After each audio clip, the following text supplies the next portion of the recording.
பார்வதிய நான் மாக்கே பண்ணல அப்படின்னு சொல்லிட்டு, திவ்யா இப்ப அதுக்கு ஒரு காரணம் குடுத்தாங்க கனிக்கிட்ட. ஸோ ரொம்ப நேரமா அந்த ஒரு கான்வர்சேஷன் ஆல்மோஸ்ட் 1 ஹவரா போய்க்கிட்டுருக்கு. சலிக்காம அவங்களும் ஒத்துக்காம நான் மாக் பண்ணல அப்படிங்கிறதுல ஸ்ட்ராங்கா நிக்கிறாங்க. அதுக்கு பின்னாடி அவங்க சொன்ன ஒரு காரணம் என்ன அப்படின்னு பார்த்தீங்கன்னா, அவ என்ன பயங்கரமா பார்வதி ட்ரிகர் பண்ணா. அதனால தான் நான் அந்த மாரி பண்ணேன். அது ஆனா மாக் கிடையாது அப்படின்னு சொல்லி அதுக்கு ஒரு எக்ஸ்ப்ளனேஷன் குடுத்தாங்க. ஃபர்ஸ்ட்டு அவங்க ஏன் டக்குன்னு இவ்வளோ இறங்குனாங்க அப்படிங்கிறத சொல்கிறாங்க. ஸோ அவங்க எங்க பேரண்ட்ஸ் முன்னாடியே எங்க அம்மா அவ்வளோ கஷ்டப்பட்டாங்க. எங்க அம்மா முன்னாடியே அவ சொல்றா, எங்க அப்பா, அம்மா முன்னாடியே இது மாரி நான் பாட்டுக்கு திவ்யாவ சீண்டி விட்டுட்டு நான் பாட்டுக்கு போயிடுவேன். அவ பாட்டுக்கு கத்திக்கிட்டு இருப்பா அப்படிங்கிற மாரி சொல்றா. ஸோ அப்பன்னா நீ என்ன வேணுன்ட்டே தானே ட்ரிகர் பண்ற. அதே விஷயத்த தான் இன்றைக்கி அவ என்கிட்ட பண்ண ட்ரை பண்ணா. அதனால தான் நான் ட்ரிகர் ஆனேன்.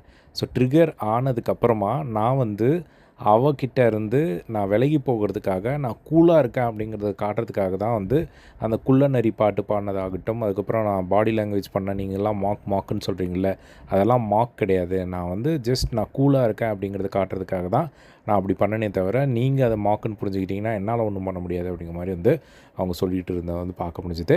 அதே மாரி நான் ஒரு ரிஃப்ளெக்ஷன் மாரி தான். நீங்க என்கிட்ட எப்படி இருக்கீங்களோ, அந்த மாரி தான் நானும் இருப்பேன் அப்படிங்கிற மாரி சொல்லிக்கிட்டு இருந்தாங்க. அதே மாரி எல்லாம் பேசிட்டு அவ ஓடிடுவா. இந்த மாரி நெறைய விஷயங்கள் அவ பண்ணியிருக்கா. என்ன பேச விடாம நெறைய இடங்கள்ல பண்ணியிருக்கா அப்படிங்கிற மாரிலாம் சொல்லிக்கிட்டு இருந்தாங்க. ஸோ பிரச்சனை திவ்யா கிட்ட பெருசா என்ன அப்படின்னா, அவங்க இந்த கேம்க்காக அந்த ஒரு கான்ட்ரிபியூஷன் இந்த பிக் பாஸ்க்கு நெறையவே இருக்கு அவங்க கிட்ட. பட் பெரிய பிரச்சனை என்ன அப்படின்னா, அவங்க ஏதாவது ஒரு விஷயம் சொல்ல வராங்க அப்படின்னா, ஷார்ட் அண்ட் ஸ்வீட்டா சொல்லி முடிக்க மாட்டேங்கிறாங்க.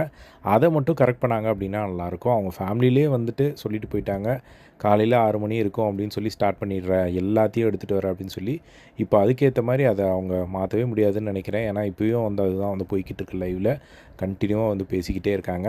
ஸோ ஆனா பார்வதி கண்டிப்பா விடவே மாட்டாங்க திவ்யாவ. ஸோ அவங்க ஒரு மைண்ட் செட்ல இருந்தாங்க. சரி இப்போது திரும்பவும் பார்வதிய பேக் டூ த ஃபார்ம் அப்படின்னு கூட்டிட்டு வந்துட்டாங்க அப்படின்னு தான் சொல்லணும். இப்போ கனி கூட சொல்லிட்டு இருக்கும்போது, எனக்கு எதுக்கு அந்த ஸ்பேஸ் நீங்க பார்வதிக்கு குடுக்குறீங்க? பார்வதி அவங்க கம்ப்ளீட்டா இப்போ இதுக்கு மேல அவங்க கிட்ட சரக்கு இல்ல அப்படிங்கிற மாரி ஆகும்போது, நீங்க அவங்களுக்கு ஒரு மைலேஜ் குடுக்க மாரி ஒரு விஷயத்த பண்றீங்க அப்படின்னு கேட்கும்போது, அவங்க என்னால எப்படி விட முடியும் அப்படின்னு சொல்லி அவங்க அந்த ஒரு மோடுக்கே போனது பார்க்க முடிஞ்சுது. ஸோ இப்போ நாளைக்கும் பார்த்தீங்கன்னா, பார்வதி விடமாட்டாங்க. அவங்க ஜாடையா பேசி ஏதாவது பேச, இவங்க ஏதாவது பேச ஒரு கூத்தா தான் இருக்க போகுதுன்னு நெனைக்கிறேன். ஸோ நீங்க என்ன நெனைக்கிறீங்க? இந்த ஒரு மேட்டர்ல திவ்யா சொல்ற ஒரு காரணத்த பத்தி உங்களோட ஒப்பீனியன் காமெண்ட் பாக்ஸ்ல ஷேர் பண்ணுங்க.